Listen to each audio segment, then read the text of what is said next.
matematika vprašate, kaj dela, pa to, vam ne zna nič razložiti, tako da bi ga kaj razumeli. Ampak vsekakor vam bo večina matematikov zagotavljala, da to, kar oni počnejo, v tem se skriva pa neka lepota, neka estetika. Ampak je nekako ne znamo predstaviti kot matematiki. Tako da recimo matematik zelo rad kakšne formule piše, take suhoparni članki so, ampak kljub temu tam noter je lepota. To, kar bi rad danes pokazal, je, da jaz mislim, da z nekaj truda, pa z nekaj smisla se da potruditi in stvari pokazati na zelo zanimiv način.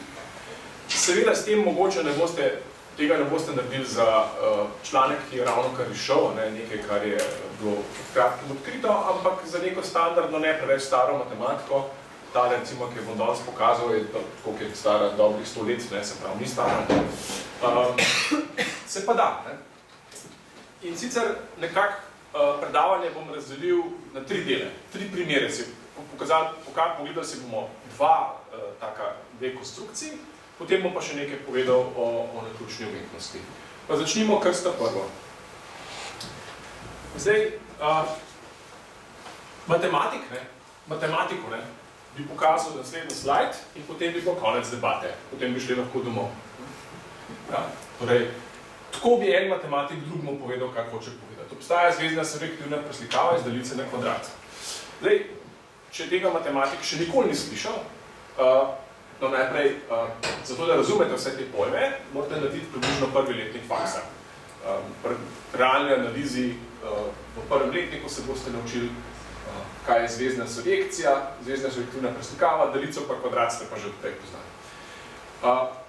Torej, to ni neka zelo zahtevna snov.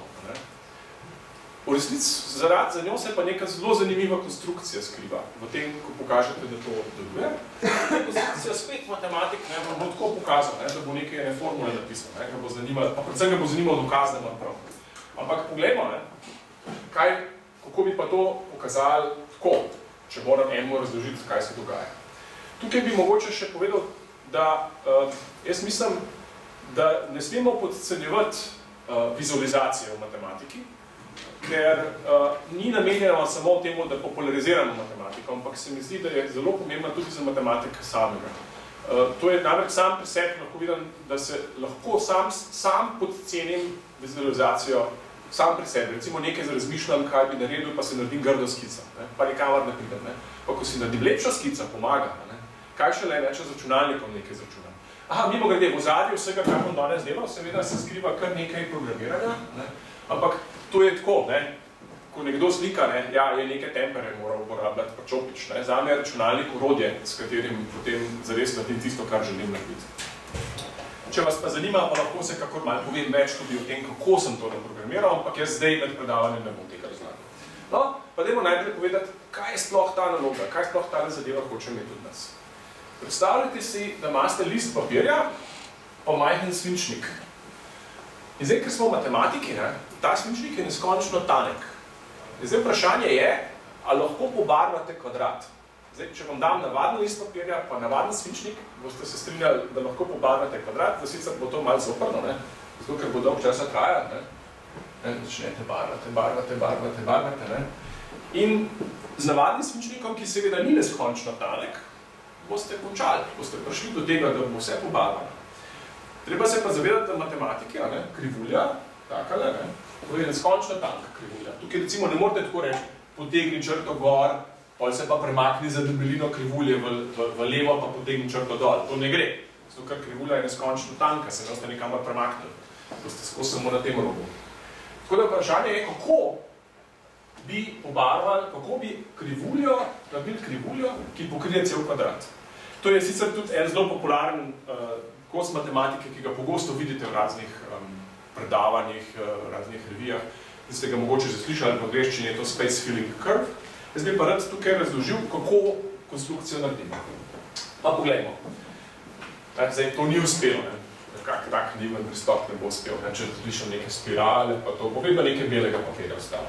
Tako da se je treba zorganizirati. In zdaj se bomo tako zorganizirali. Vzamemo naš kvadrat in ideja, ki jo bomo naredili, je naslednja, zelo enostavna.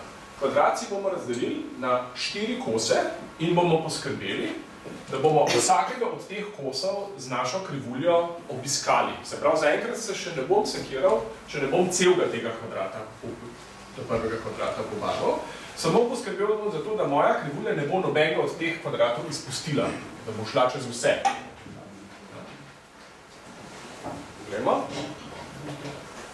Naprimer, če takole naredim, sem šel čez vse. Čez vse 4 kvadrate. Sem jih obiskal. Tukaj začnem, potegnem črto. Zdaj pa pride naslednji koncept, ki se imenuje rekurzija. Ta pa pravi, da zdaj bomo pa isto naredili v vsakem od teh kvadratov. Izkoristili bomo dejstvo, da ko sem kvadrat razdelil na 4 kose, sem dobil 4 manjše kvadrate. Torej, bi zdaj enako naredil na vsakem od njih. Vsakega od teh kvadratov bom na 4 kose razrezal in poskrbel, da sem vsako četrtinko od četrtinke obiskal. Zdaj, če to naredite povsem naivno, dobite tako sliko. To ni dobro, zato ker imam 4 krivulje, jaz hočem imeti eno krivuljo. Kaj pomeni? Zato, da bom lahko naslednji korak izvedel, da moram te 4 krivulje med sabo povezati. Če sem, na primer, tukaj začel, moram tamle končati, zdaj moram pa nekako priti od tukaj tja gor. Zdaj, to bi sicer lahko naredil, da bi krivuljo tako čez potegnil, ampak to mi ni všeč, ker je to zelo dolga črta. Tukaj bi se dalo prideti kar tako čez, tukaj ima pa tudi težava, ker je treba dodol prideti vsem. Hočem pa vedno slediti temu vrstnemu redu, ki ga imam. Začnem spodaj desno, grem gor, tja, dol. S tem, da mogoče, sem pa pripravljen znotraj kvadrata sliko obrniti ali pa jo prezrcaliti. Kar me potem vodi do naslednje ideje. Začel bom takole. Okrog se bom obrnil in bom te 4 kvadratke na tale način delal. Zakaj? Zato, da ko bom končal s ta prvo četrtino, da sem blizu naslednje. Sem tja, kamor hoče biti. Prej sem tukaj končal in sem pa tukaj. Potem naredim prehod na naslednjo četrtinko, pa zgodbo ponovim. Zdaj pa lahko naredim takole, pa naredim prehod na naslednjo četrtinko, pa zgodbo ponovim. In zdaj vidite, da tisto, kar se je prej je bil samo en zavoj, tukaj je bila samo ena črta, tam je bil samo en zavoj, da krivulja postaja malo bolj kompleksna. Prehod in še zadnji korak. Zdaj ta zadnji korak bo pa spet obrnjen. Takole, To pa delam zato, da zmeraj končam čim bolj spodaj desno, začnem čim bolj spodaj levo in končam čim bolj spodaj desno, zato da se mi zadeve ne premikajo preveč. Pomembno je, da mi ne skače slika. Kaj pa zdaj? Ja, zdaj bi lahko naredili naslednji korak. Vsakega od teh kvadratov je treba razdeliti na 4 manjše kvadrate in slediti temu istemu postopku, s tem, da morate zdaj paziti. Vsakeč, ko imam takle U, ga moram zamenjati s tole obliko, kar pomeni, da zdaj bi jo takole not prenesel. Zdaj, če lahko doma probate, ko ne boste mogli spati, kaj dobite, predim, če znam narisati naslednjo stopnjo. Naslednja stopnja, če se ne motim, izgleda tako.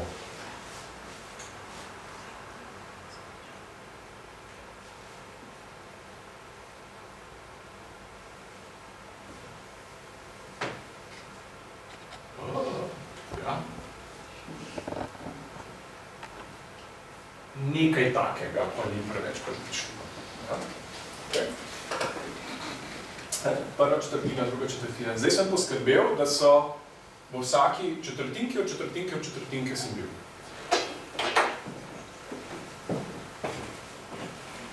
Kako zdaj to prikažemo, tako da boste verjeli, da se bo na koncu cel kvadrat zapolnil? Tipično, če pogledate na Wikipedijo ali pa če poiščete kakšen članek iz tega, vam bo nekdo pokazal prvo sliko, tako kot vam je pokazal, pa drugo sliko, pa tretjo sliko, pa četrto sliko, ki jo je že malo zoprno z roko narisati, in pa bo rekel in tako dalje, in pa si vi predstavljate, da nobena luknja ne ostane. To je zmer malo neprepričljivo, kar se mene tiče. Bolj poskušal sem za razne stvari, naša študentka, Katja Prezelj, je imela tole za projekt, da to naredi tako, kot se spodob, da se bo lepo videli, kako krivulja prekrije kvadrat.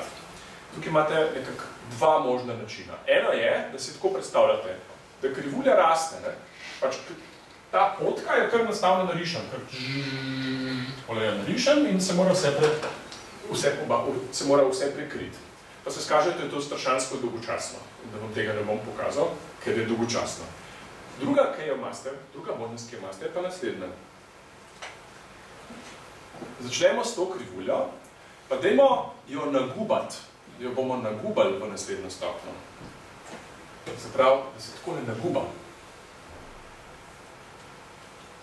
Matematiki, enakomerno zvezno, potem pa jo nagubamo v naslednjo stopnjo. Zdaj lahko gledamo, če sem tam jaz prav napisal, približno, da se pa ni treba ustaviti. Zdaj se mogoče sprašujete, tega gubanja je neskončno. Ja, res je, ampak to lahko tako naredite. V prvih 10 sekundah naredite prvo stopnjo, pa porabite 5 sekund za naslednjo, 2 sekundi pa pol za naslednjo, 1,25 sekunde za naslednjo. In ko boste prišli do nekega končnega časa, koliko je to, kaj sem rekel, 10 sekund, 10 plus 5 plus 2,5 geometrijska vrsta, zakaj se srednji šoli geometrijske vrste učite, zelo res nekako se štejete, se bo zares napolnil. Zdaj, ko matematik vidi tako razliko, jaz sem zdaj to naredil, je napolnjen, kako pa vi veste, da nisem na koncu samo enega modrega kvadratka nalimal. Ko matematik to vidi, ga seveda zanima dokaz. Kako pa vem, da se bo res vse prekrilo na ta način? Ker v nekem smislu sem delal samo četrtink. Zdaj vas moram mogoče skrbeti, kaj bo pa s kakšnimi tretjinkami, ali pa nekje so neki koreni iz 2 noter v tem kvadratu. Korena iz 2 ne morate dobiti tako, da delite 4. No in tukaj zdaj nastopi dejanski tehnični izrek, kjer se morate malo potruditi, da dokažete, da boste zares pokrili vse točke v kvadratu. Ampak kar se mene tiče, je ta ideja, ki smo jo zdaj videli, ko jo enkrat vidite, potem, ko vam bo nekdo pokazal dokaz, boste točno razumeli, zakaj ga delate, kaj se mora zgoditi in kako mora funkcionirati.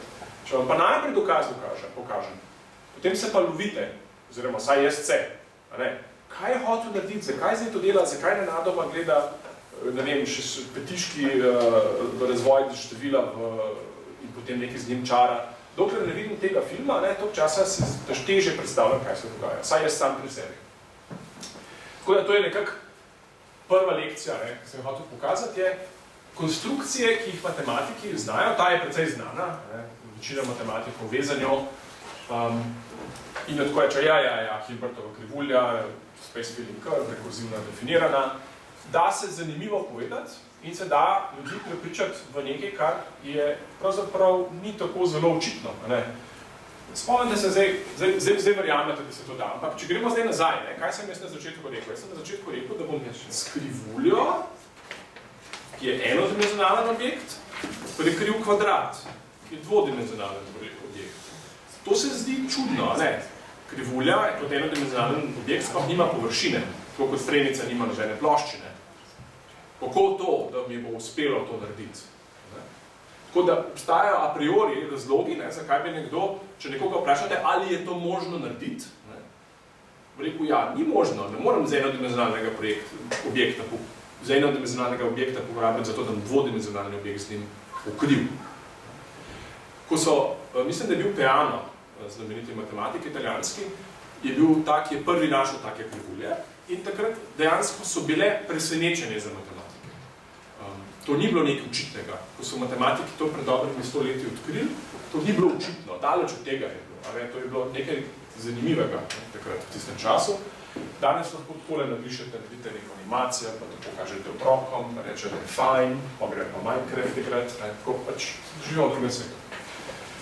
Se pravi, to je bilo nekaj, kar upam, da ste razumeli, da je ni čist intuitivno, ampak ko pa vidite sliko, pa rečete, ja, pa res.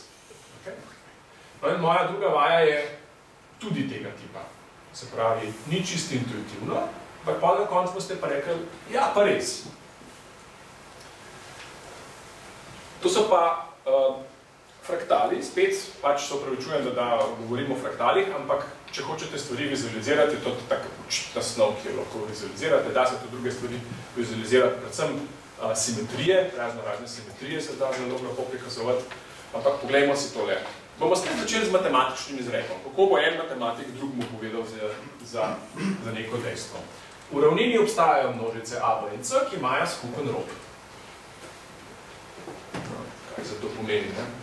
No, mimogrede, za te množice lahko še dosežemo, da so odprte, če ste vsake tok časa bom kaj povedal za matematike, če se vam zdi, da sem nekaj čudnega povedal, lahko to preslišite. Torej, 3 množice, ki imajo skupen rob, bi radi imeli. Pa dajmo najprej zdaj na sliki pogledati, kaj zdaj sploh hočemo dobiti. Vsako od teh množici bom predstavljal kot eno barvo. Ravnino barvam s 3 barvami. In tako kot so te 3 barve pobarvane, ni skupnega roba za vseh 3. Rdeča in rumena imata skupni rob tukaj, a vendar to ni rob modre barve, to ni rob od modre množice. Tale tukaj je rob med rumeno in modro, ampak ni rob od rdeče. Samo ena točka je, kjer imajo skupen rob in to je ta tromeja tukaj. Tukaj pa imajo skupen rob. Eno samo točko, ki je tega tipa. Ja, zaenkrat. Zdaj bi pa rad res dosegel, da bi bile vse točke tromeja. Vse meje, nobene take ne sme biti, povsod morajo biti same tromeje. Ali se da to narediti? Če ste že kdaj videli sliko, pa veste, da se da, pa najbrž ne bi prišel sem predavati, govoriti, da se da, če se ne da. Ne? Ampak vsekakor lahko zahtevate sliko na koncu. Kako pa to zgleda? No, pa dajmo narediti takole vajo. Poskusimo narediti, da bo več kot ena točka. A bi znali zdaj tukaj še malo spremeniti to, da bo več kot ena tromeja? Ja, pač še nekaj narišete, ne? Neko fleko morate narediti. Mogoče ena pomembna stvar, dovoljeno mi je, naprimer, tukaj narediti en rdeč flek, če hočem. Jaz ne inzistiram, da se mora vsa rdeča barva skupaj držati. Ni treba, da so te množice povezane. Ja?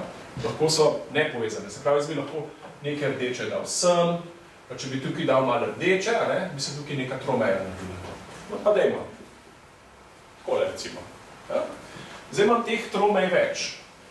Tukaj je ena, tukaj je še ena, pa še ena, pa še ena. Zdaj imam 4 tromeje. A sem kaj napredoval? Ja, seveda, zdaj je 4-krat boljš, kot je bilo prej. Ja? Ok? Da se človek reče, ja, potem pa lahko verjetno nadaljujemo, ne?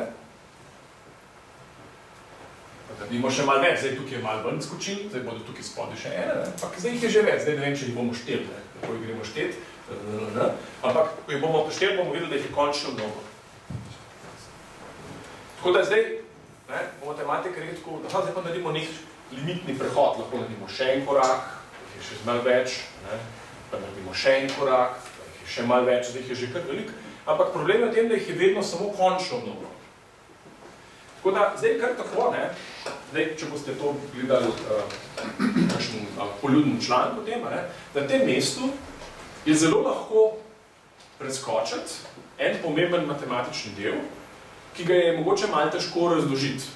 In sicer potem nekdo vam bo rekel in tako naprej. In potem v limiti, v neskončnosti se bodo stvari uredile. Ta limitni prehod, ko ljudje rečejo in tako naprej, to je ena taka zelo riskantna zadeva, kadar govorite o tem, da nekaj delate do neskončnosti. Ja. Tukaj so se matematiki v zgodovini velikokrat zelo dobro popekali, ker so kakšne stvari rekli in tako naprej do neskončnosti. In je se skazali, da ni čisto prav, ne? So zelo znane napake na to temo, tako da morate paziti, kaj se dogaja.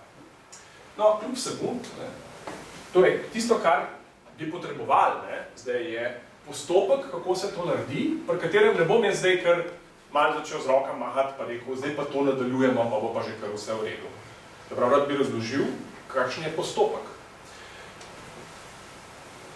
Pa poglejmo, preden razložimo postopek, preden pokažem, kako pridemo do njega, poglejmo, kakšna bo končna slika. Končna slika mora izgledati približno tako nekako. Se pravi, res se tukaj povsod zmeraj izmenjujejo. Povsod, kjer bi sicer imel dvomejo, sem noter dal še mehne koščke tretje barve, da so se naredile tromeje, ampak s tem sem naredil neke druge dvomeje, pa sem moral potem še tiste popravljati in tako v neskončnost. Ja? Okay. Torej, potrebujem postopek, s katerim bom to lepo opisal. Zdaj, mogoče mi ne verjamete, ne, da to zares funkcionira, zato bi mogoče bilo dobro, ne, da si pogledamo to malo bolj od blizu, naprimer milijonkrat bliže. In ko bomo zdaj to videli, zdaj mislim, to je po mojem trenutek, ko lahko razumete, da ja, res je to možno narediti. To je zdaj milijonkratna povečava.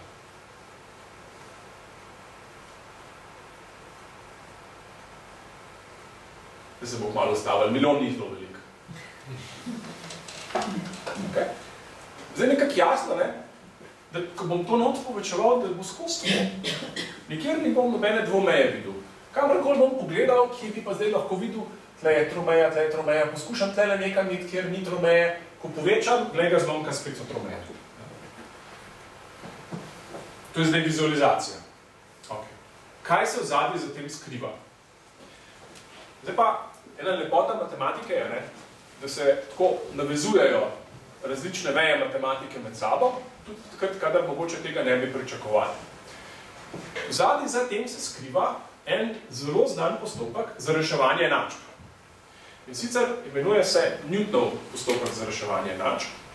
V šoli se ljudi uči reševati linearne enačbe, kvadratne enačbe, mogoče kakšne sinuse zelo preproste, pa ne preveč komplicirane, pa se pa že konča. Ampak znanstveniki, recimo predvsem kakšni inženirji, pa tudi matematiki, pa tudi fiziki potrebujejo postopke, s katerimi lahko rešujejo zelo komplicirane enačbe, kjer imate neko formulo, ki v resnici ne veste, kaj bi z njo, in ne gre več sploh za to, da boste formulo okrog obračali, dokler x ven ne pride. Ampak potrebujete nekaj drugega. No in to nekaj drugega si je znano, ne, pod imenom Newtonova metoda, oziroma če ste odvisno s kjere države, ste tudi Newton-Raphsonova metoda. To je zanimivo, ne, jaz sem bil, v srednji šoli sem bil v Devinu, ne, v šoli, ne, in sem se naučil, ne, da so Italijani naredili vse živo, ne. Zato, ker Italijani, ne, so striktno poimenovali, ne, vse matematične izume po svojem matematiku, pa pomišljaj, pa še mogoče kakšnem drugem zraven, če še bil. Recimo, a veste, kako se reče Hornerjevem algoritmu? Ruffini je, ne? Ja, seveda, ne, kakšen Horner? Ruffini je, ne? Malo veste čez mejo, ne? Ok, poglejmo. Radi bi rešili enačbo. To, da rešite enačbo, pomeni, da imate neko krivuljo in vas zanima, kje se seka z osjo x. Ja? In zdaj, to, da kar tako naslepo tolčete, pa preizkušate, to ne bo delovalo. Pač v neki točki preizkusem, pa rečem, ni dober, tukaj je okrog -1, to nekaj posebej dobro ničla. No, Newtonov postopek pa pravi, da naredite takole. Začnete kar nekje. Rečete, ne vem, koliko je, kar nekje začnem. Pa pogledam, kaj sem dobil in potem se premaknem v tangentni smeri, se pravi, narišem tangento, tukaj, tole je tangenta, se premaknem v tangentni smeri, zadanem os x in rečem, ta je pa boljši približek za mojo rešitev. Se zdi tako, najbrž ne, zato ker tukaj ne, smo pa še bolj daleč stran od ničle. Ja? Nisem glih kaj pametnega naredil, ampak naredimo še en korak. Se pravi spet, idem tja gor, pa rečem, ja no, nismo bili predvsem preveč uspešni, nekje nad 3 smo, ampak dajmo se premakniti v smeri tangente na x os, pa rečemo, to je moj približek. Ja? Okay? In zdaj to zgodbo ponovimo. Pa jo ponovimo. Zdaj pa ne, deluje. Zato, ker, ko sem prišel nekako zadosti blizu, deluje. Zakaj deluje? No, da vidimo, če znamo povedati kakšen razlog. A vidite, kako se ta rdeča krivulja tukaj zelo lepo prilega tej sivi tangenti. Oziroma obratno, tangenta se prilega krivulji. To pomeni, da ni kakšne bistvene razlike med tem, ali sem jaz uporabil tangento ali krivuljo. Ja. Zdaj pa, tangenta je premica. Premica je linearna funkcija. A znam reševati linearne enačbe? Ja, ker sem bil v osnovni šoli. Ja.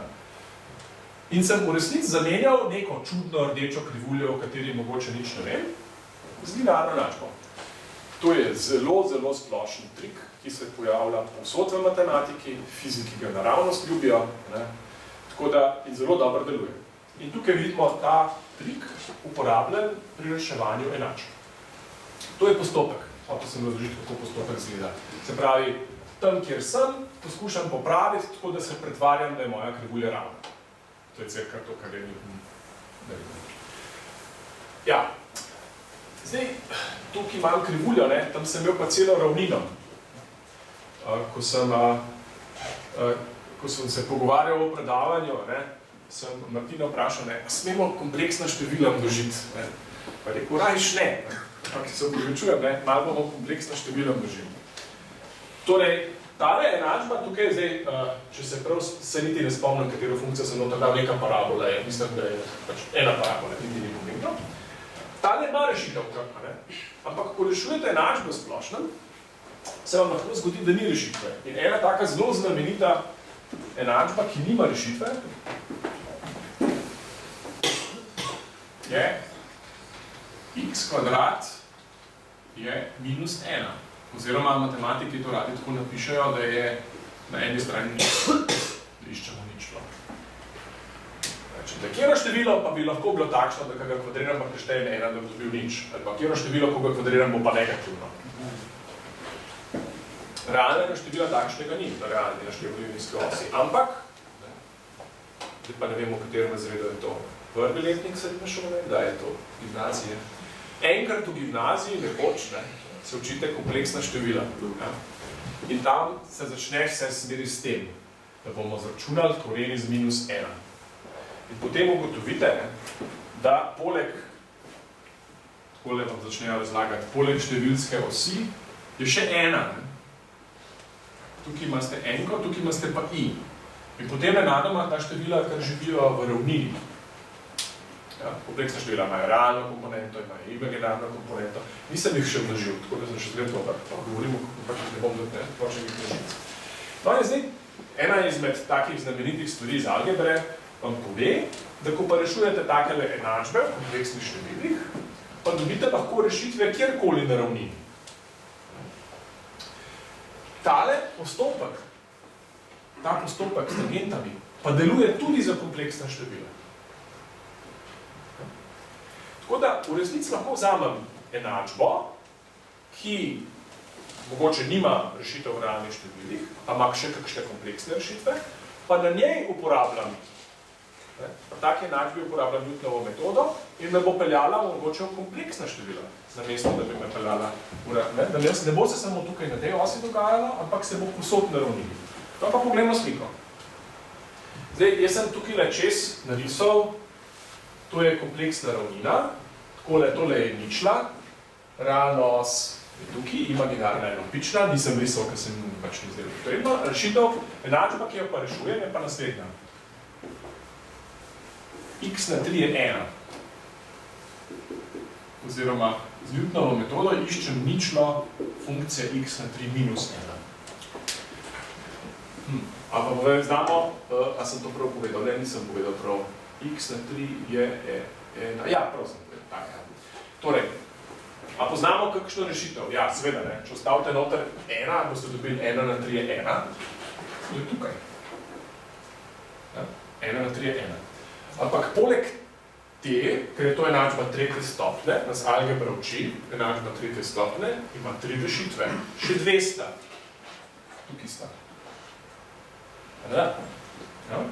Koliko pa sta? Minus 1 polovica plus koreni z 3 polovicke i. Nekaj takega.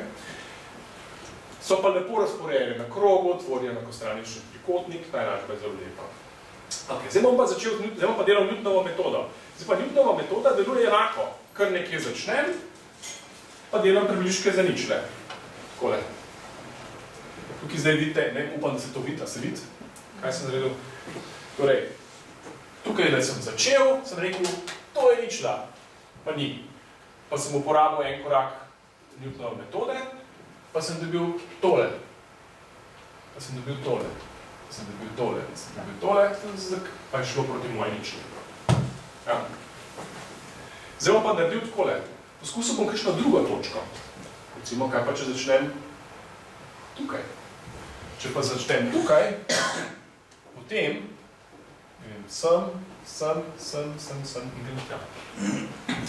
Aha, odvisno od tega, kje začnem, bom enkrat našel eno tabelo piko, drugič bom našel drugo belo piko. Zdaj bom pa, glede na to, kjero piko sem našel, pobarval.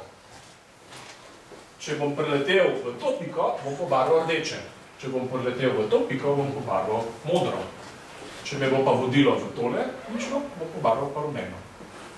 Tukaj pa zdaj ni več. Zdaj sem pač povedal, kako bom barvo dobil. Vzamete neko točko, naredite Newtonovo metodo, se malo okrog sprehaja, če vidite, da dobite liniti tole, če konvergirate proti tej ničli, potem to pomeni, da bo rumena. Da bo zdaj tista točka, kjer sem začel rumena. Se pravi, tale je rdeča, ker vodi do sem. No, iz istega razloga je pa tudi ta rdeča, ker vodi do sem. In vse naslednje. Zdaj pa, če pa poskusite, naprimer, tukaj nekje, boste pa malo bolj okrog skakali, pa pridete sem, pa pol padete sem gor, pa sem. In podobno, kjerkoli rdeč flekec vzamem, malo bo okrog skakali po rdečih, potem bo pa prišlo tja. To je postopek. Nekdo se je to spomnil narisati. Kdo pa se je spomnil to narisati? Sicer ne vem, če je že narisal, ampak mislim, da je bil Fatou, ali pa Žulja. To je bilo tam okrog leta 1917. So ugotovili, da se bo nekaj zelo čudnega zgodilo, ko bodo take stvari gledali. Ja? To je bil postopek. To sem zdaj povedal, kako bom barve določil. Barve bom določil tako, da bom reševal enačbe. Ko pa enkrat nam to pade na pamet, pa rečemo, ja, vse lahko narišemo sliko tudi za kakšno drugo enačbo. Recimo takšno, ki ima 4 rešitve. Pa če imajo 4 rešitve, bom imel 4 območja, a to pomeni, da bom imel same 4 meje. Ne vem, da je pa treba narisati, ne? To bi bila pa enačba x na 4 ena. Začnemo 4 območji, pa dodamo, imamo 4 mejo. Pa dodamo malo novih 4 mej. Pa novih 4 mej. A veste, nekaj me to če ste zelo stari, boste vedeli, o čem govorim. To me spominja na risanko Baltazar, pa ne vem zakaj, če mi to pojasnim. Nekaj je v Baltazarju, ki tako zgleda. So mesta, so klobuki nekaj. Ok, poglejmo. Pa še ena stopnja. Dobim same 4 meje. Zdaj, ko imam 4 meje, je verjetno jasno, da bi lahko imel tudi 10 ali pa 20 ali pa kakoli, pa želim imeti. Poskusimo še eno. Kaj pa, če začnemo s kakšnim območjem, ki sploh nima tromeje? Zdaj pa sploh ni tromeje, da bi sploh začeli. Mimo grede, kakšna enačba je bila pa to, ena ničla tukaj, ena ničla tukaj, ena ničla tukaj.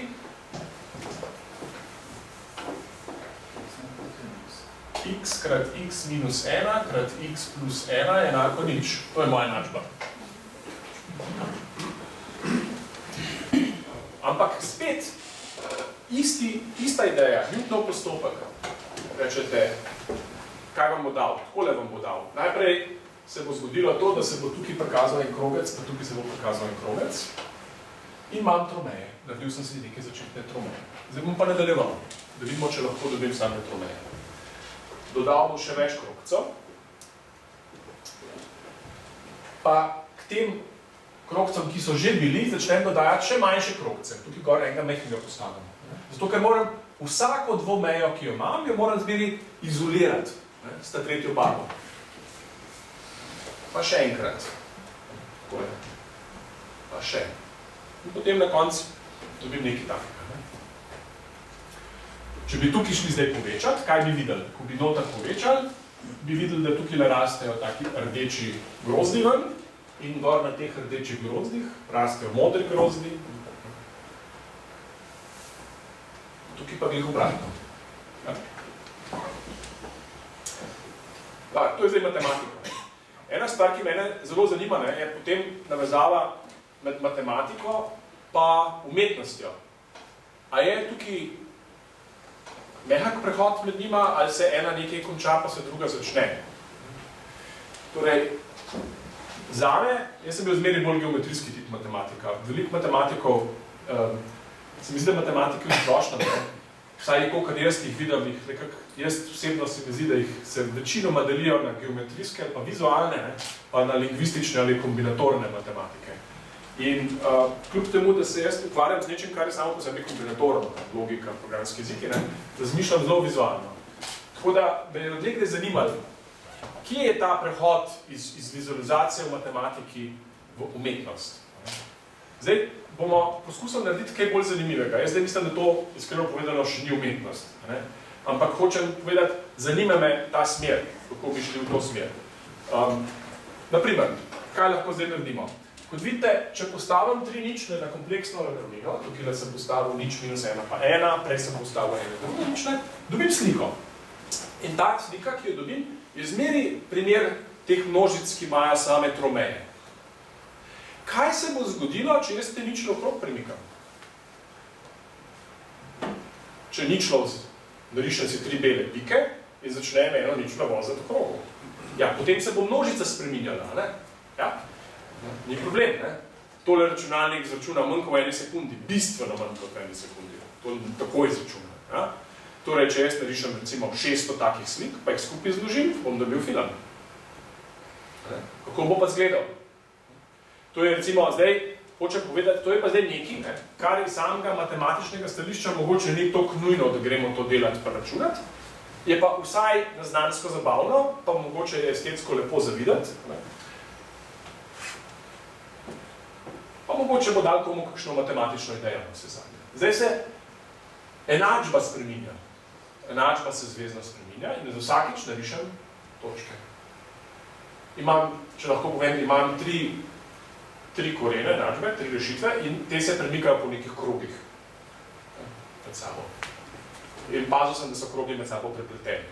In potem sem še poskrbel, da pride nazaj v isto točko. Tako da zdaj bi to lahko dal na auto-repeat, pa na monitor, pa bi obesil recepcijo, pa bi bili vsi gosti hipnotizirani. Okay. Dobre, to sta zdaj 2 taka primera, kjer jaz mislim, da vizualizacija zelo lepo pride do izraza. Zdaj bom pa mogoče malo bolj neposredno povedal nekaj o umetnosti pa matematiki. Torej, ena izmed stvari, ko sem bil doktorski študent, sta dva moja sošolca, ki smo bili skupaj v pisarni, sta imela tako imenovano genetsko umetnost. Potem sta šla, pa je tisti njihov server dol padel, pa sem jaz pa nekaj novega delal in na koncu sem prišel te naključne umetnosti. Gre pa za naslednjo zadevo. Tisto, kar mene zanima pri tej stvari je, ali lahko z računalnikom, s pomočjo matematičnih metod, naredim nekaj, kar je zadosti blizu temu, da bi nekdo rekel, to pa je umetnost, ampak ga hoče spraviti v dilemo. Nočem biti jaz tisti, ki je sliko naredil. Jaz bom samo avtor programa. In hočem, da program povsem samostojno zgenerira sliko. Se pravi, jaz popolnoma izgubim nadzor nad tem, kako bo vsaka posamezna slika izgledala, kakšna bo. To hočem narediti, zato ker hočem opazovalca, kritika, kdorkoli že je, hočem prepraviti do tega, da se on vpraša, ali je to umetnost, zato ker, ali je umetnost, ker jo delajo ljudje, ali je umetnost zato, ker je zadost lepa, estetska, ima sama po sebi neko lastnost, ki jo opredeljuje kot umetnost. To dilemo hočem postaviti. Ne želim na njo odgovoriti, hočem provocirati. Ja? Podobno provokacijo recimo lahko naredite kot fotograf, če greste slikati prelepo naravo, pa najdete neke kristale, pa slapove zamrznene, zato je zima, to laže, ne? Ampak tam bodo ljudje zelo hitro odgovorili, da je umetnost, pa hkrati bodo povedali še, fotograf je izbral sceno. On je imel bistven vpliv na to, kaj je nastalo. To, kar jaz delam, je drugače. To, kar jaz delam, je tako. Fotoaparat nastavim na timer na 10 minut, pa ga vržem z aviona, pa je nekaj slikal, pa rečem, zdaj je pa bila umetnost. Ja? Tako hočem. Prav, izgubiti hočem nadzor nad generiranjem. Zato temu pravim naključna umetnost, ker se slike generira naključno. Pa bom zdaj najprej povedal nekaj malega o postopku, kako to delam. Torej, to je zdaj naslednja zadeva, naključna umetnost. Okay. Zdaj bomo presedlali najprej na nekaj pač malo drugačnega. V šoli ste risali funkcije, pa je bilo nariši funkcijo 2x sinus x, pa ste mogli funkcijo narisati, poišči ničle in pole in take stvari, to je bilo treba delati v šoli. Lahko rišete funkcije dveh spremenljiv, sicer tega navadni ljudje ne počnejo zelo veliko, ker je to težko narediti, ampak z računalnikom to seveda gre. Naprimer, tukaj imam narisano ploskev sinus x kot y. Kako si to predstavljamo? To si tako predstavljamo. V vsaki točki, naprimer, pogledamo eno točko, x je tok, y je tok, zračunamo, koliko je sinus od x, y in narišemo primerno višino. Tisto višino narišemo, koliko je tam sinus x kot y. Kar pomeni, da recimo, tam, kjer je x nič, to je tale črta, tukaj je vrednost skozi nič, ker sinus od nič je nič in tukaj bo skozi nič. Podobno bo po pravokotni smeri, pri y bomo imeli skozi nič, potem pa dobimo pač take valove. Okay? To je možno narediti. Zdaj pa, to si lahko predstavljate kot eno pokrajino, ko ima višine. Ko rišemo pokrajino na zemljevid, jo narišemo od odzgoraj. In ko jo narišemo od odzgoraj, uporabljamo, kako pa prikažemo višino. To je imela moja hčerka v 6. razredu pri geografiji. So na zelo kompliciran način povedali z barvo. Se pravi, z barvami pokažete višino. Tam, kjer je belo, je višji, tam, kjer je bolj zeleno, je verjetno nižje, kar gozdovi nižje rastejo. Ko so barve zbrane, da je to malo intuitivno, ampak v vsakem primeru z barvo to prikažemo. Tako da zdaj bi lahko tole isto reč pogledal od odzgori in z barvami prikazal višinske stopne funkcije. Kaj bom pa videl? Skaže se, da bom videl to. To je zdaj ta ista slika, prikazana na drug način. Torej, da vidimo, modra, a ta pomeni više ali nižje? Modra zgleda, da pomeni, je nižje, je nižje. Modra pomeni, da smo nižje, a rumena pomeni, da smo više.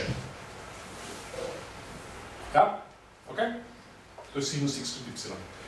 Kakšno sliko bom videl, če bom narisal funkcijo x? Kaj bom videl? Tukaj zdaj spomnim, če publika sledi. Če bom narisal x, kaj se bo videl? Gradient.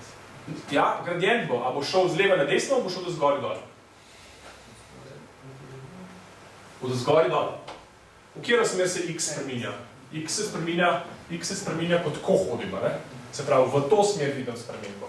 V to smer pa ne bi smelo biti spremembe, ker v to smer se pa samo y spreminja. Torej, če narišem x, dejansko vidim gradient. Ja? Tukaj je nižji, pa je bolj modra. Tukaj je višji, pa je bolj rumen. Kaj pa, če narišem y, to je pa zdaj lahko vprašanje. Bom pa videl gradient po drugi smeri. In res. Kaj pa, če narišem x minus y?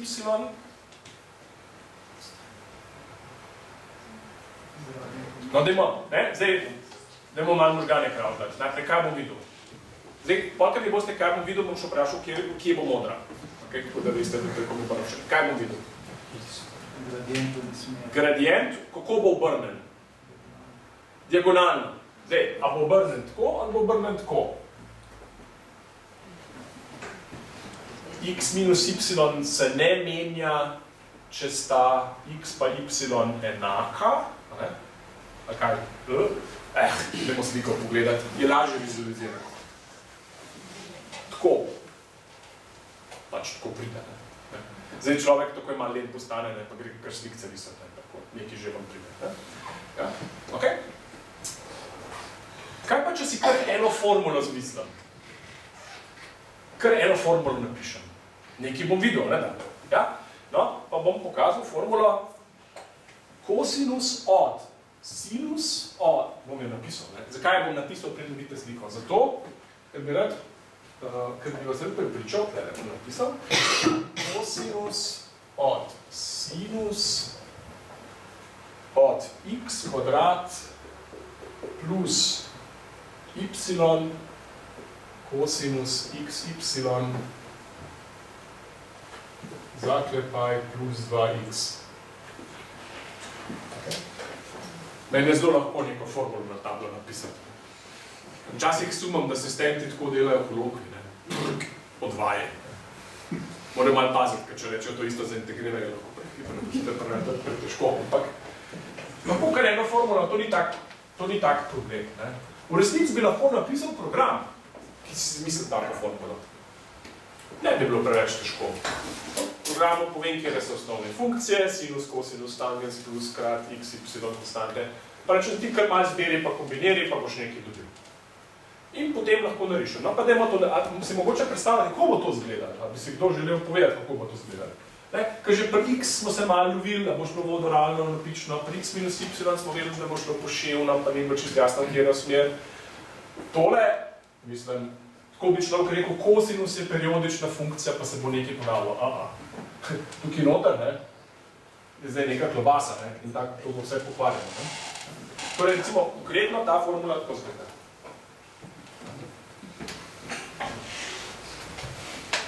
Ja? Pač, kaj naj zdaj? Ne? Zdaj, jaz mislim, da sem tukaj uspešno presekal povezavo med tem, kaj sem jaz dol napisal, ali pa kaj je računalnik zgeneriral, pa kaj je ven prišlo. Jaz pri vsej svoji dobri veri ne morem reči, da jaz to sliko nadziram s to formulo. Ko sem jaz to formulo dol napisal, nisem imel pojma, kaj se bo zgodilo. Nisem vedel, kako bo zgledalo. Mogoče kakšne malenkosti sem si predstavljal, da bo nekaj valovito, ampak je več, ker to pa zares ne. Okay? To je zdaj nekako osnova naključne umetnosti. Osnova naključne umetnosti je naslednja. Napisal sem program, ki si izmisli program, ki nariše sliko. Namesto, da bi si izmišljal formule, skaže se, da če si formule izmišljujete, potem niso toliko zanimive slike. Formula, kaj pa je formula? Kaj vam računalničar rekel, da je formula? Formula je samo zelo preprost program. To je tak program, ki ga pač so matematiki pisali v 17. stoletju, ki se ga da tako enovrstno napisati. Lahko imate pa bolj kompliciran program. Pa bo potem več ukazov, pa te ukaze se bodo med sabo prepletali. In zares moj program to naredi. Jaz sem napisal program, ki si izmisli program, ki nariše sliko. Oddaljil sem se za eno stopno stran od končnega izdelka. Že ta preprosta formula vam pokaže, da sem izgubil nadzor nad tem, kaj bomo prišlo. Kaj pa je tisto, kar jaz kontroliram? Jaz kontroliram osnovne gradnike, ki jih potem program uporablja, zato da skupaj sestavlja te nove programe. Te osnovni gradniki, izbor teh osnovnih gradnikov je kritičen. Če bom dal noter same sinuse pa kosinuse, potem bo vse izgledalo zelo periodično. Če bom dal noter same funkcije, ki so simetrične glede na koordinatno izhodišče, bodo vse slike simetrične glede na koordinatno izhodišče. Se pravi, jaz lahko nadzorujem v nekem smislu stil slike, ne moram pa konkretne slike več nadzorovati. Okay? Zdaj bom pa pokazal ene par slik, kaj vam pride.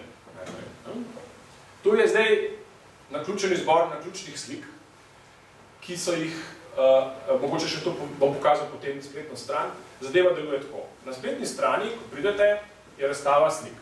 In potem lahko obiskovalec predlaga novo sliko. Novo sliko predlaga tako, da napiše najprej njen naslov. Preden je narejena slika, je že znan njen naslov.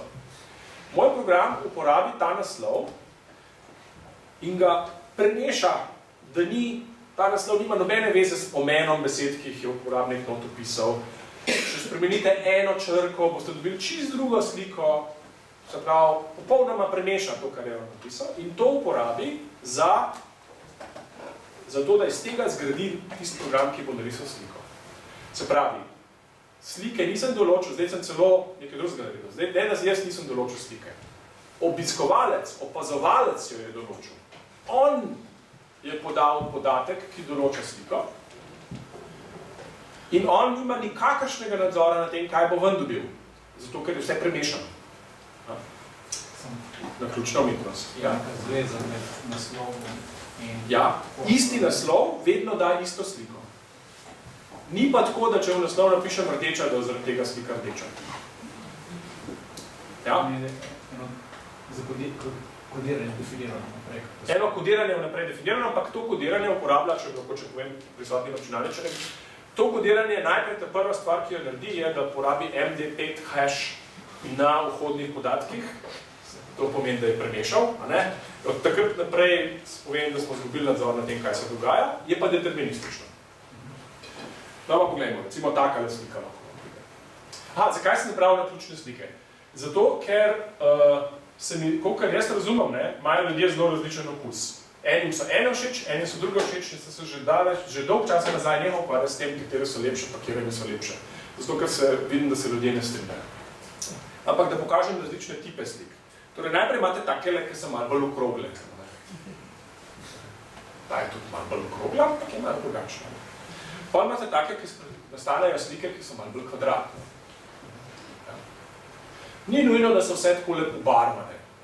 Ena stvar, ki sem se potrudil narediti, je, da sem naredil te izbore osnovnih gradnikov tako, da ni skozi vse mavrično. To je lahko dosežiti, mimo glede, če ne paste, kaj delate, da se zgleda kot mavrica.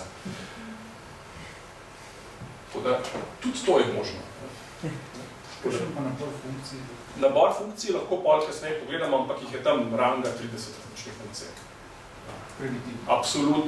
Trigonometrija, absolutno, logaritmi, ampak bolj pomembni so razni pogojni stavki pa drugi gradniki za osnovne programe. Je pa nekaj zelo izrazito.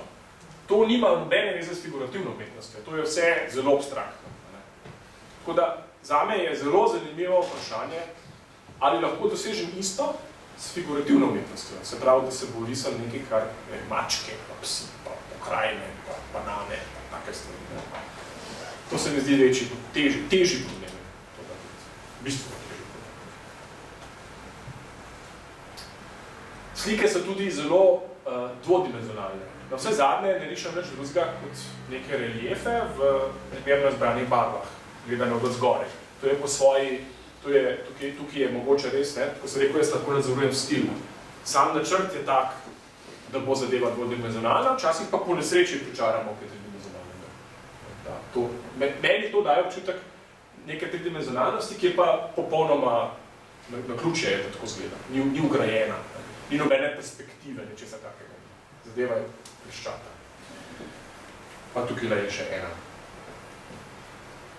Okay. To je to, kar sem jaz pripravil. Lahko pokažem spletne strani, ampak ne boste nič novega videli, pač videli boste, kako zgleda. Tako da jaz bi na tem mestu zaključil, pa če so vprašanja, pa če vas zanima, smo lahko še kaj pokažem.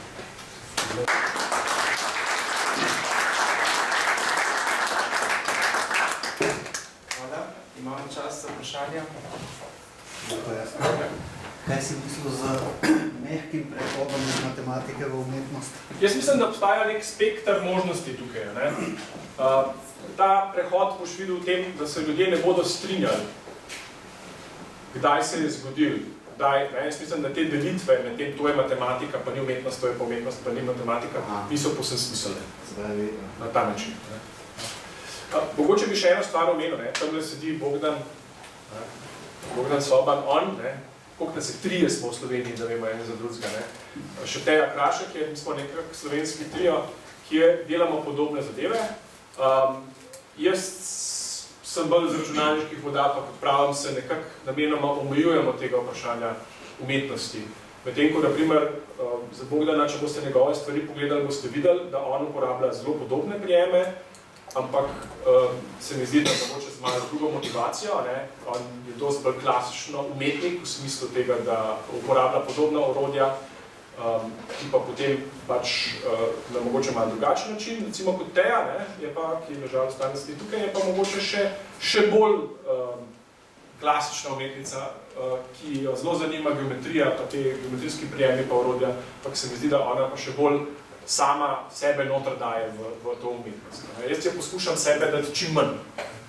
Da se mi zdi, da mogoče nekje na polovici, te pa mogoče zelo bolj klasična umetnica. Tako da včasih imamo kakšne razstave, pa to sem malo umetno, ker sem vesel, da je Bogdan prišel poslušati, ker se je mogel celo iz Gorice pripeljati.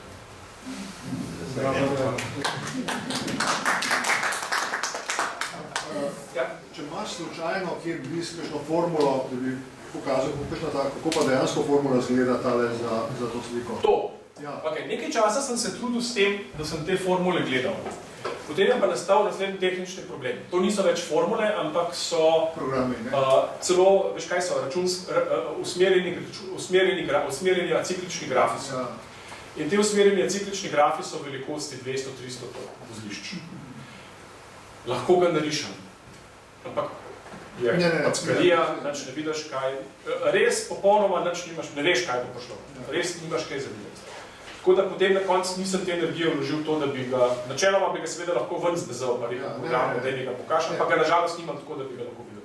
In tudi, če bi ti ga pokazal, ti garantiram, da nič ne vidiš. Ne, sam sem mislil, ene stare verzije, vem, da so imeli ene tako, pa so bile zelo komplicirane te formule. Tako, ja. No, zdaj so pa sam še, zdaj pa namesto, da bi bile formule, so pa še celo uspeli grafi, tako da se jih ne da na papir napisati, sploh jih sam narišeš. In to graf, ki ponazarja delovanje programa? Ja, to tako zgleda, ne. Recimo, tak čist preprost graf pokažem, ne. Rečemo, aha, imamo koordinato x pa koordinato y. Vzamem koordinato x, pa jo pomnoži z 2, tukaj damo množenje, pa rečemo še dvojka noter pride, potem pa to seštej z y, potem bomo pa to zmnožili, takole,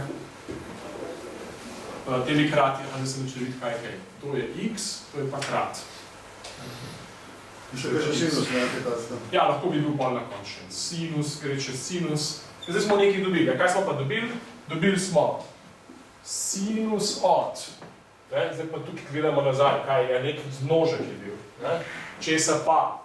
Zmnožek je bil pa od tega, kar je tukaj, to je 2x. Pa, kaj pa je tukaj? Tukaj je pa plus. Česa pa? 2x pa y.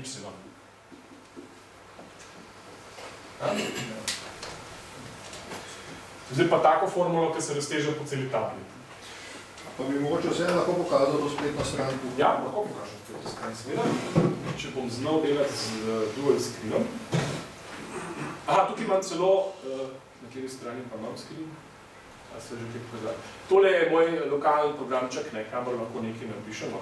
Kaj pa vem, lahko napišemo.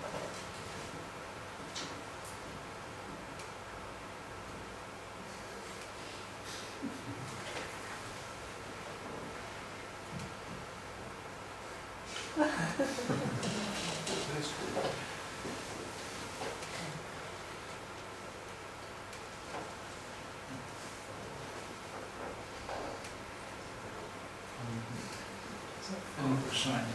Ne? To je zdaj s hashom narejeno. Ja. Če bi se pa dalo izpostaviti nekako na nek način to reformo, ljudem ocenjujejo, recimo, in križa, notirajo. Ja, torej to je zelo taka očitna ideja v nekem smislu, ko to enkrat rečeš, kaj pa če bi to zdaj izboljšali. To pa pelje tako imenovan pojem genetske umetnosti, kjer poskušamo s pomočjo selekcije delati vedno boljše slike, s tem, da kriterij tega, kaj je boljše, je izključno selekcija. Ki boš selekcijo naredil, lahko naprimer ljudje glasujejo za slike, pa tiste, ki so boljše preživijo. Naprimer, to bi lahko delal. Ja? In to bi zagotovo lahko nadgradil, jaz tam nimam časa tega narediti. Če bi se lahko zabaval v življenju, bi se s tem zabaval dosti več, kot se. V resnici nimam časa, bi pa poskusil. To je zdaj galerija, zdaj tukaj vidite nekaj zadnjih slik, ki se jih ljudje naredili. Tega je trenutno 65 strani, takih. In ljudje se zabavajo in pač noter se živo pišejo. Lahko pa pogledamo, kje so najbolj popularne. Ena stvar, kjer lahko pogledate. Poglejte zdaj telih 8 slik, tako vizualno, koliko so vam všeč. Zdaj bomo šli pa na popularne, pa ko se bodo prikazali, se vprašajte, a so boljše.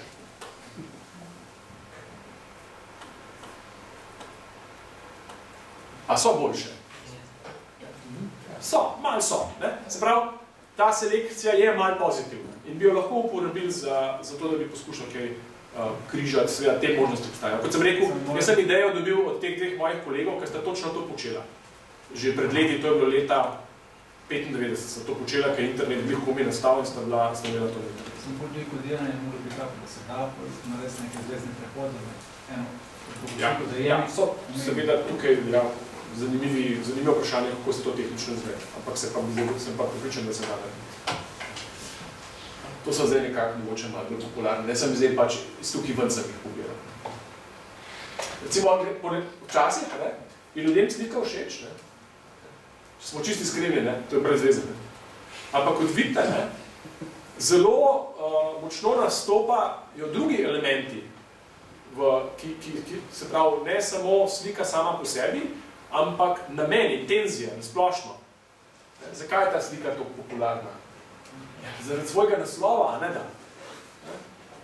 Ko to vidiš, the possibility of extraterrestrial life, rečeš, tole pogledaš, vsi vidimo vesolje, zvezde, vesoljce. Tako da včasih ti elementi so zelo močni. Vsega se zadnje to ni tako presenetljivo, ker če tega ne bi bilo, potem ne bi v svetovnih galerijah minimalisti viseli. Pa tudi abstraktni ekspresionisti tudi ne bi viseli, če bi bilo tako. In tle je bil naslov pred. Naslov je bil pred. Jaz sumim, da nekateri ljudje porabijo kar precej časa za to, da ujamejo, da grejo sem, pa tukaj nekaj probajo. Pa z metodo preizkušanja. Pa z metodo, Tukaj celo tako dela, da na hitro pokaže približno sliko, poljo pa računa čisto natančno, pa križ, da se to vsega ne bo nič kaj.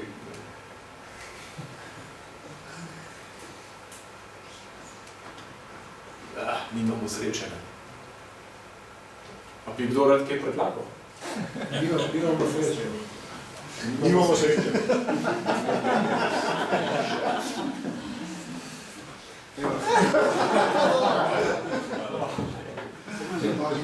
Da je za objavo, Ampak, nekdo je Peter, pa košarkarka žoga je že v vrsti, da se bo objavila, nekdo je objavil. Zdaj se zelo počas računa, ker to zdaj dela noter v brskalniku, to je zdaj počasneje, ker pač v brskalniku dela počasneje.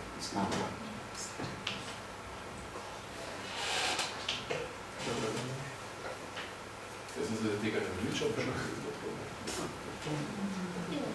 okay. Pač nekateri ljudje imajo veliko časa in pol to dela.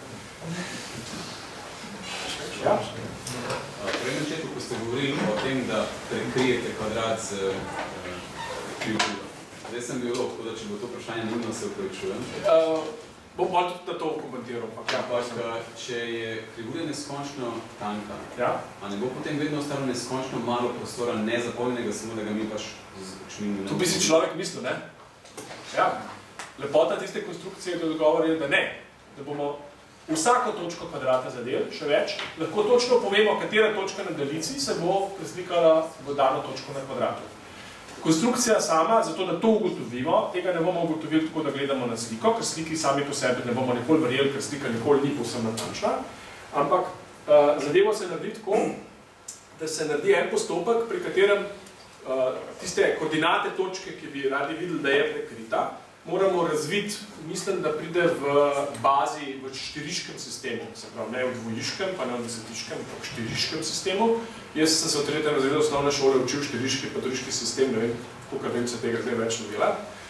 V štiriškem sistemu in pol iz tistega štiriškega sistema lahko razberete ven, katera točka na daljici bo tista, ki se bo preslikala tja not, in dokaz je povsem drži vodo, deluje. Ja, treba povedati, da treba počakati do neskončnosti. Mislim, da mora biti ta postopek, ki smo ga tle pokazali. Treba res v neskončnost speljati. No, jaz bi, torej... Ker če se končno to naredi, se samo približamo tisti točki. Tako. Mogoče en način, ki bi ga lahko povedali takle, lahko tako naprimer. Če ne naredimo tega neskončnega postopka, potem tisto, kar bomo ugotovili, je, da jaz lahko predpišem si neko natančnost. Recimo rečem, jaz bi rad vedel na 1 milijardinko natančno, kaj se bo zgodilo.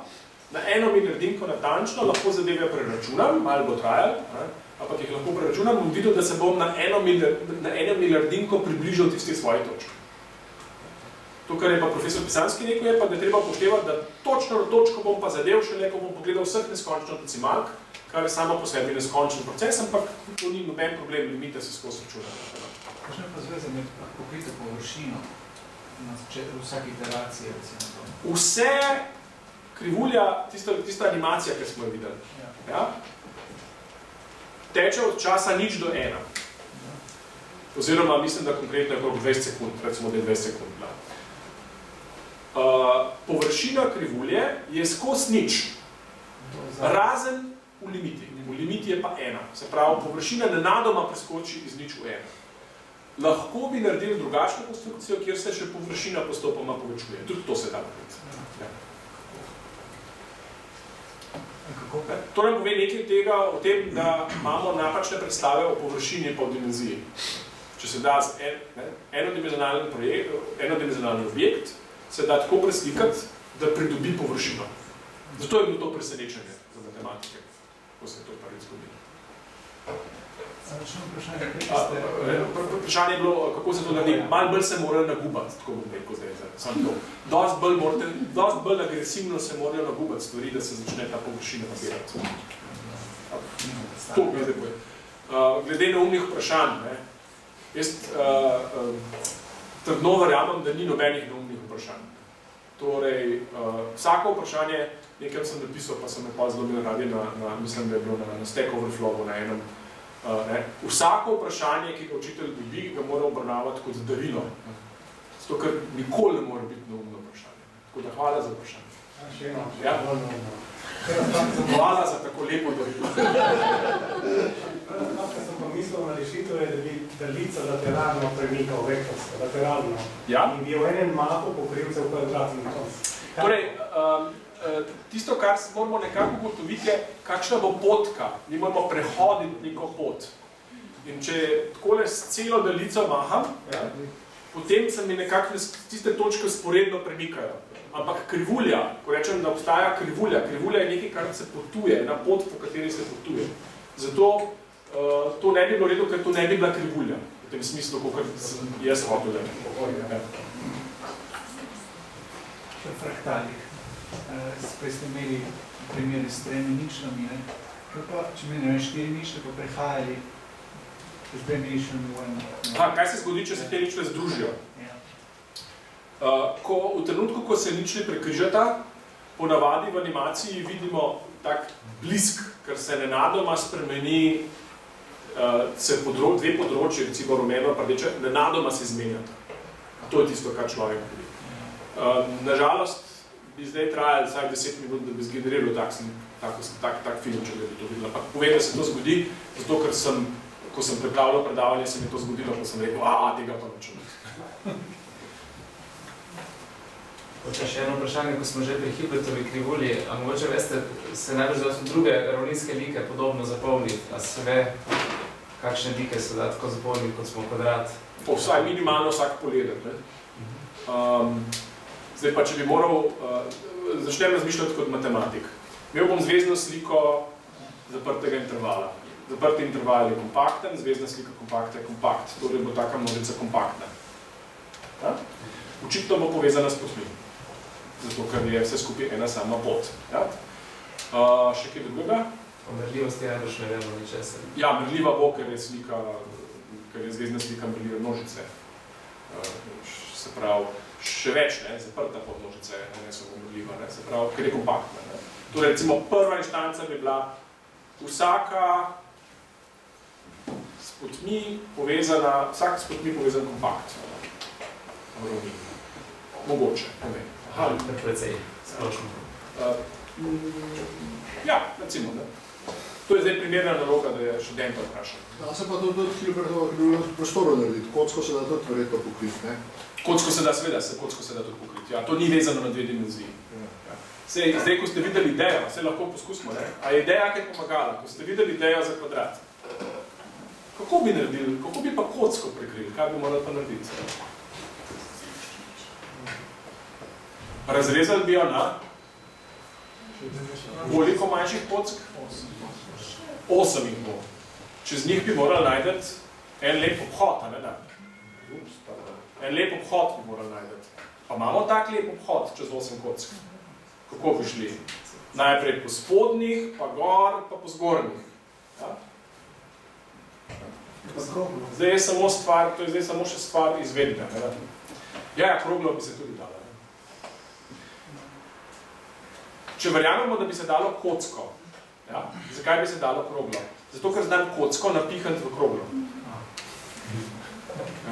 Torej, zdaj bi sam tako naredil, prepričal bi vas, da se da kocko, pa bi vam pokazal animacijo, ker se krogla krokotska, napihne v kroglo, kar pomeni, da tista krivulja, ki je tam not, se tudi napihne, da pokrije natančno kroglo. Še kakšno vprašanje? Očitno da ne, tako da ti se lepo zahvalim še enkrat.